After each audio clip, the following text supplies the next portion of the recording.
Tengok ni guys, ini BMW M5 baru. Banyak orang kat internet, netizen semua komplain dia berat sangat. Memang tak salah lah, dia punya berat dia ada 2.5 tan macam tu. Jauh lagi berat daripada model lama yang tak sampai 2 tan pun. Dia berat sangat sampai tayar ni pun kena ada special code. Kena pakai special tayar dengan kod HL, High Load.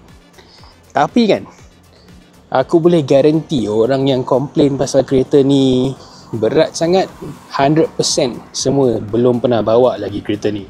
Sebab kalau korang nak bawa, berat macam mana pun, dekat dalam masa tengah drive tak rasa tau. Kereta ni still rasa macam proper M-car.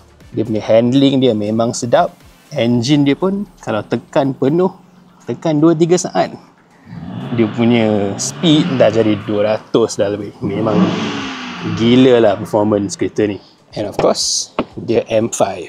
So kalau korang nak bawa family dekat belakang pun, pergi road trip, jalan jauh-jauh, masih banyak space dan sangat-sangat comfortable juga. Suspension kereta ni, to me, is the best of the M5 so far. It's very comfortable. It's also very agile. Memang tak rasa lah kereta ni 2.5 ton punya car.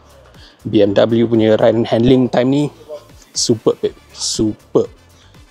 Kalau korang tak percaya lagi, tolonglah pergi find a way to test drive this car, M5. Dia memang berat, dia memang heavyweight, tapi dia tetap M-car. True and true, proper M-car.